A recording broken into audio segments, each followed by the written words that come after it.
पद्धतीने निवडणूक लढण्याचा मला अधिकार आहे। तो अधिकार सर्वसामान्य कुटुंबातील मी महिला आहे, तो आज मला मिळाला म्हणून मी 4 दिवस झाले मी खूप आनंदाने होते की मला तो अधिकार मिळाला।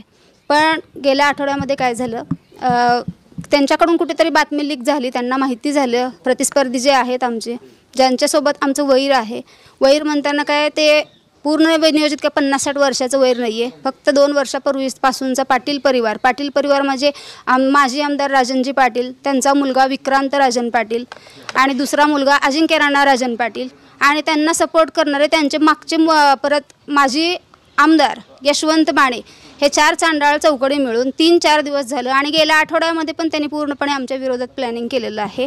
त्याची उत्तर मी मध्ये सोलापूरमध्ये पत्रकार परिषदेमध्ये दिली, वेगवेगळे त्यांनी माझ्यावर आरोप केले।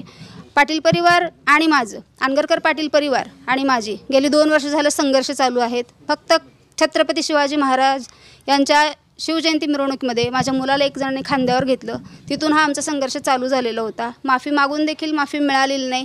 2 वर्ष कुठे आणि कसं गेले ते पूर्ण सगळ्यांना माहिती आहे। ते बोलण्यात आज अर्ज दाखल करताना काय अडचणी आहेत? आज त्यांना गेल्या आठवड्यापासून माहिती झालं उज्ज्वला थिटे हे फॉर्म भरणार आहे। मी 3 दिवसापूर्वी तर मोहोळमध्ये आले, एकतर सर्व्हर डाऊन असल्यामुळे ऑनलाईन प्रक्रिया होत नव्हती। ऑनलाईन प्रक्रियामध्ये परत शौचालयाचा फक्त प्रश्न उपस्थित झाला की तो दाखला नाही।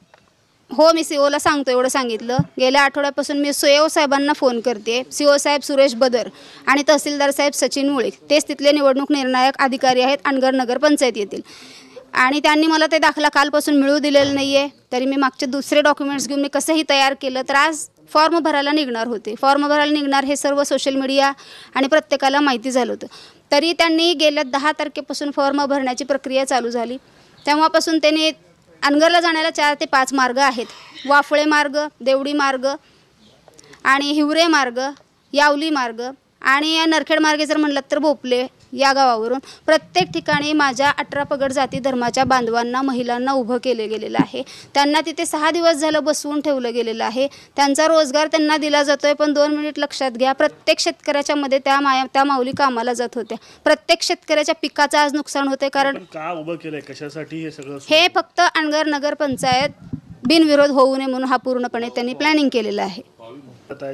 गेली 68 वर्ष झालं तिथली ग्रामपंचायत ही बिनविरोध होती। ती बिनविरोध कशी होत होती तर आजच्या माझ्या ह्या अर्ज भरण्याच्या उदाहरणावरून बघा, मला आज सकाळपासून तिथे अर्ज भरू दिला जात नाहीये, कारण सगळ्या रस्त्याने जाताना सगळे ट्रॅक्टर्स लावलेले आहेत, गाड्या लावलेल्या आहेत। आज नोटरी जिथं करायला जाते तिथं माझ्या मागं MS-14 ES MS-13 ES 1444 ही वॅन वेन्यू गाडी, हां, ती माझा पाठलाग करत आहे। 3-4 ठिकाणी मी आज मोहोळमध्ये फिरते तर ती गाडी पूर्ण पाठीमागेच आहे माझ्या। मी त्या गाडीतून पाहते, मी परत रागाने उतरले आणि छत्रपती शिवाजी महाराजांची आई आज राजमाता जिजाऊने जर स्वतः काष्टा घातला नसता आणि एकुलता एक मुलगा म्हणून त्यांनी जर काय मनाशी ठरवलं नसतं कसं करू, तर त्यांनी तसंच मी ते आज हे लक्ष गाडीच्या मागं एक 300 किलोमीटरपर्यंत मी धावत गेले, तर ती गाडी सुसाट वाहत गेली की आज काय व्हायचे होऊ दे। मी आज माझ्या मुलाच्या आता पुढची भूमिका मला पाहताच पुढे गेलेली आहे। त्यांनी मग परत दुसरी गाडी बदलून आलेली आहेत। अशा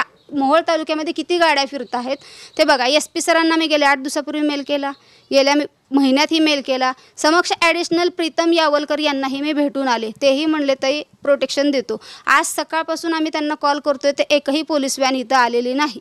आज तुम्हाला अर्ज भरू दिलेला नाहीये? आज भरू दिलेला नाही। या 2 दिवसात तुम्ही काही प्रयत्न करणार अर्ज भरण्यासाठी? हो, आता उद्या जरी जायचं म्हणलं तर उद्या हीच परिस्थिती असणार आहे। सगळे ट्रॅक्टर्स लावले जातील, सगळे हे करते। पोलीस प्रशासन अनगरमध्ये जाऊन थांबले।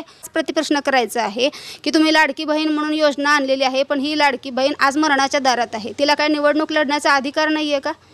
ती आज तिथं फॉर्म भरायला गेली असता, राजन पाटील नव्यानं तुमच्या पक्षामध्ये त्यांची नियुक्ती तुम्ही करून घेतलेली आहे, ते जर एका असंही ते छाननीमध्ये बादच होणार आहे तर कायदेशीररित्या त्याला येऊ द्या ना तिथं।